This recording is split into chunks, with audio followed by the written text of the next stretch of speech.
Hello everyone, Johan de Meij here. At the request of the WASBE, the World Association of Symphonic Bands and Ensembles, I would like to talk about two recent compositions. Both of them were written during the pandemic in the last 2 years, in 2020. The first piece I would like to talk about is called The Painted Bird. The Painted Bird was the very first thing I wrote in the beginning of the pandemic, March of 2020. The Painted Bird is a controversial novel by the Polish-Jewish author Jerzy Kosinski, who lived from 1933 to 1991. It tells a story of a little Jewish boy during World War II. He was sent to the countryside by his parents in the hope that he would survive the Nazi pogrom in Warsaw. The only good news is that he did survive the war and he was reunited with his parents. But there were some brutal things that happened to him during the period between 1942 and 1945. To escape the yoke of the Soviet occupation in his country, the Polish-Jewish Jerzy Kosinski emigrated with counterfeit papers to the United States in 1957, where he became an American citizen in 1965. His most famous book, The Painted Bird, was translated into 30 languages and has sold millions of copies. But the first decades in his own home country, Poland, the book was banned. You couldn't buy it because it created such a bad image of the Polish people in those days. Plagued by illness and accusations of betraying his country and plagiarism, the author ended his life in 1991 in New York City. The title, The Painted Bird, refers to a barbaric tradition amongst Polish farmers. They would capture a bird and then paint his wings in bright colors and release it. Right after his release, he would immediately be attacked by other birds and picked to death. The boy underwent sort of the same fate. Wherever he wandered, wherever he went, the local rural people would mistreat him and spit at him or kick him and treat him really bad. And the only reason, he looked different. He had a darker skin color. They thought he was a gypsy or whatever. But that's the horrible thing that happened, and therefore the piece is one of the darkest pieces I've ever written. The opening measures of The Painted Bird starts with a very intense scream in the orchestra, in the wind orchestra, which I scored for clarinets, just using their mouthpiece, oboes just squeaking on their reeds, flugelzunge in the trumpets. Anyway, it's a very dissonant chord and like a ow, like a scream. That's the very first bar. The scream comes back 3 more times in the piece. Then the opening measures are super dark. There are some low trombone glissandos. There's no melody. There's nothing going on. It's all confusion and fear. That's what you hear in the opening bars.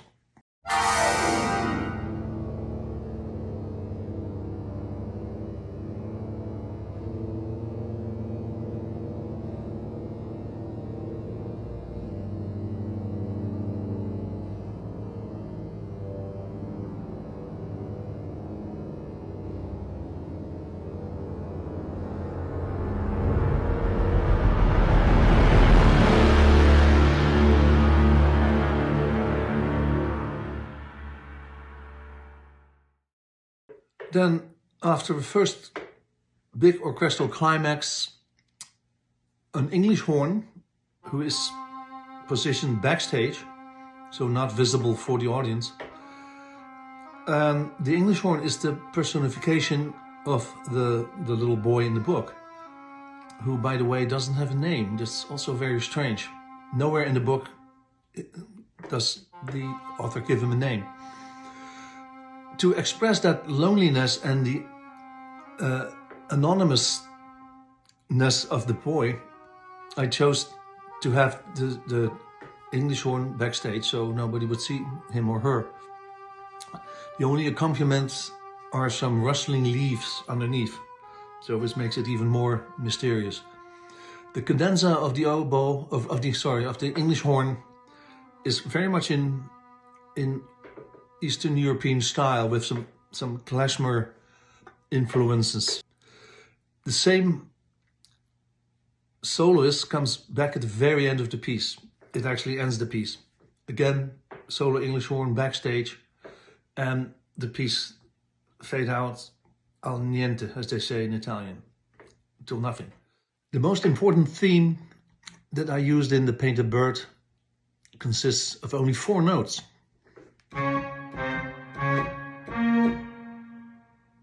Do you recognize it? The first 4 notes of the Dies Irae, a Gregorian chant from the 13th century, which has been used by many composers. I think the most famous one is Hector Berlioz in his Symphonie Fantastique, the Witches' Sabbath movement, where the tubas and the ophicleides play this theme.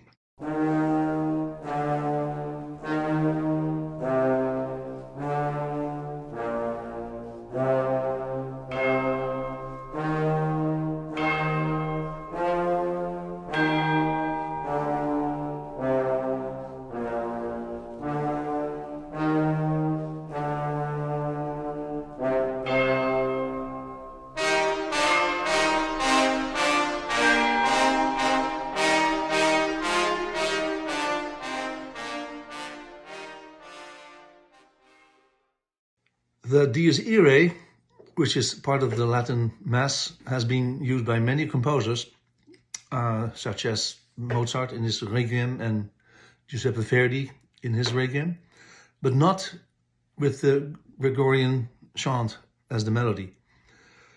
Wind composer Paul Huber from Switzerland used the theme in his piece Der Dämon.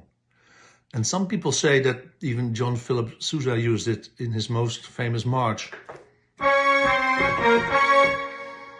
But I don't think that's true. The beginning of the Allegro on page 13, we see in the bass line that Dies Irae theme. And it repeats itself and it goes minor third up, etc. At the same time, we also hear a train imitation in the snare drum. Why is that? Well, in the book, the boy several times sees the train going to Auschwitz in Poland. And of course, he doesn't know that the trains are full with Jews and that it's their last trip.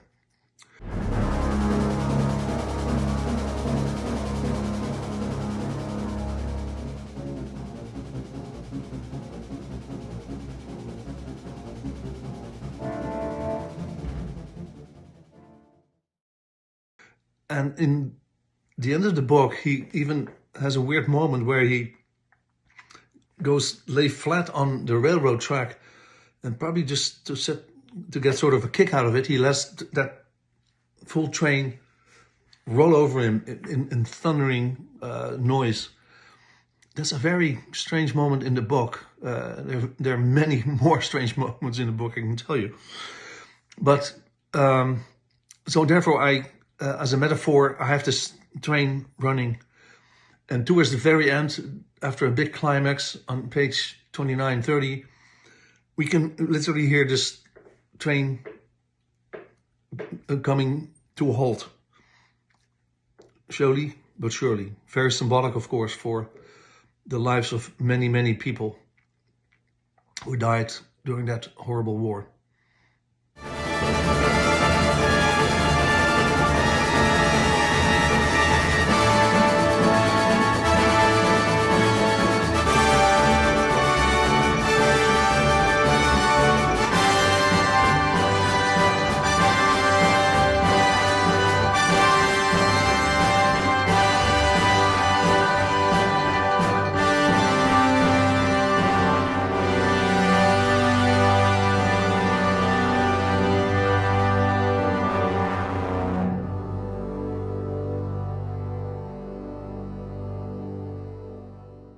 So after this big climax and the train coming to a halt, we once again hear the English horn from backstage, and it ends the piece very mysteriously and sort of without hope. That's the message I was trying to give to the listeners with this piece. It was premiered on March 30th in Williamsville. It was commissioned by the Williamsville Music Boosters from Williamsville, New York. And I had the honor to conduct it with the Painted Bird Orchestra, as they called it. It was a selection of students from the whole Buffalo, Williamsville area in New York State. The orchestral version, which I also made during the pandemic, will be premiered in Poland on June 3rd with the Chechen Symphony Orchestra, also under my baton. And this summer, I'm very excited about this. I'm one of the 3 conductors for the World Music Contest Academy, the WMC Academy, in Kerkrade in the Netherlands, together with Hardy Mertens and Frank de Vuist. We will conduct, each of us, 2 works. One of them will be The Painted Bird, and the other one is the piece I'm going to talk about next, Rotterdam 1945. The concert will be on July 15th, an open-air concert on the Markt, the big market square in Kerkrade, during the World Music Contest 2022. So I hope to see you there, if not sooner. Bye-bye. The other work I would like to talk to you about today is called Rotterdam 1945, or in proper English, Rotterdam 1945. It's an overture for wind orchestra, and I wrote it at the request of Mr. Argentine, the commander of the Royal Dutch Marine Band, the Marinierskapel. Why Rotterdam and why 1945? Well, first of all, the Marine Band was founded in August of 1945, right after the war, right after the liberation in May of 45 by the German occupiers. Another reason is that my father, Abraham Cornelis de Meij, was born in 1910 in Rotterdam. So he survived 2 world wars. And in particular, the Second World War was devastating for Rotterdam, because in May of 1940, at the beginning of the war, Rotterdam was completely bombed by Nazi Germany. There are some very dramatic photos that I would like to show you of that bombardment, and it actually looks very much like what's happening right now in Ukraine. I don't think we will ever learn.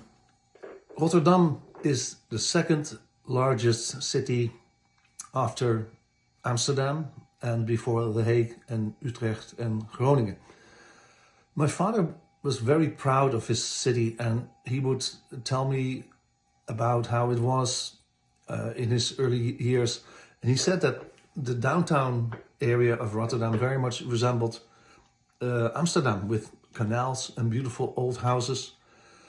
But unfortunately, the bombardment has flattened the entire downtown Rotterdam in May of 1940. Every time I start a new piece of music, I usually start with a complete blank page in front of me.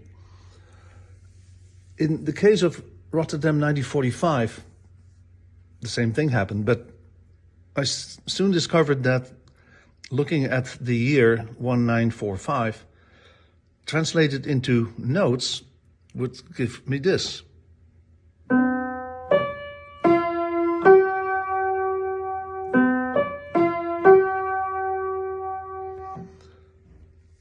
So that became the basic material of the entire overture. Some of you will certainly recognize this technique, using just 3 or 4 or sometimes 5 notes to create the building blocks, the thematic material of the piece. For instance, Extreme Makeover has 3.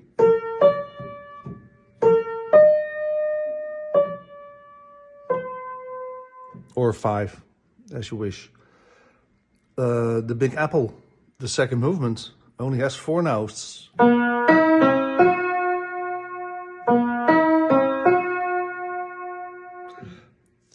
Or the Red Tower from the Venetian Collection, 4 notes.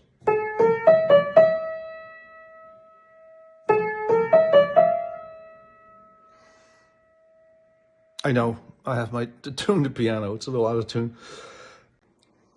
Or 5-note motives, for instance, the main theme from Planet Earth.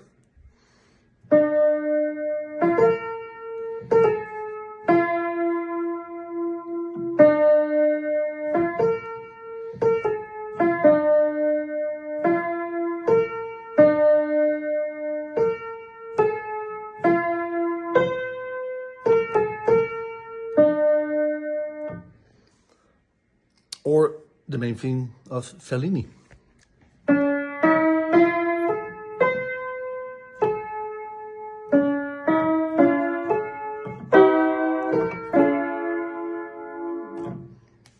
Very simple, but very effective. The 1945 theme comes back in 4 different disguises in the overture. It starts in the beginning with in the brass with like a fanfare build up in the trumpets, the trombones and the horns.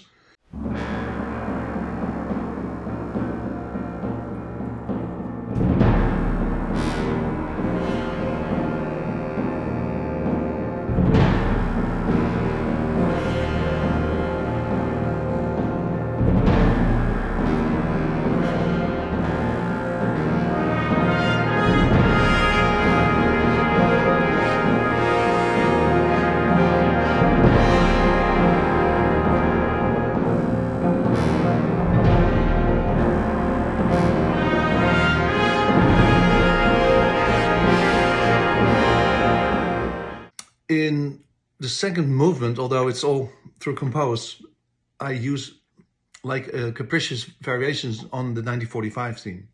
Ba-ding, ba-dum, ba-dum, in a very punctuated rhythm.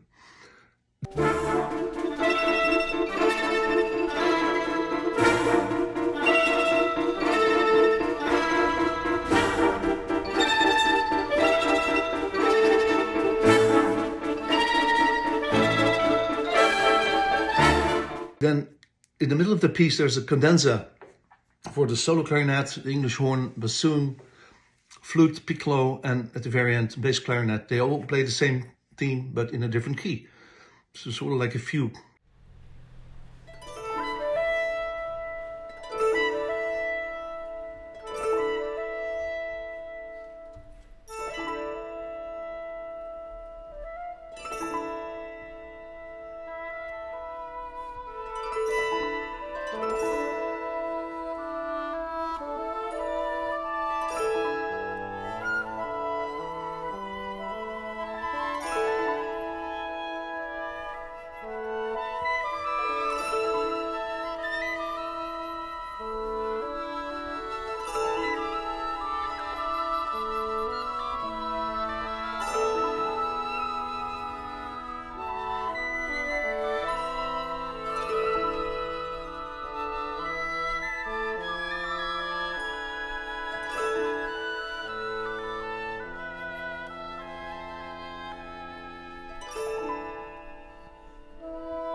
And the last part of the overture is the long melody in the horns and euphoniums, and later in harmony in the trumpets, over some minimal music patterns.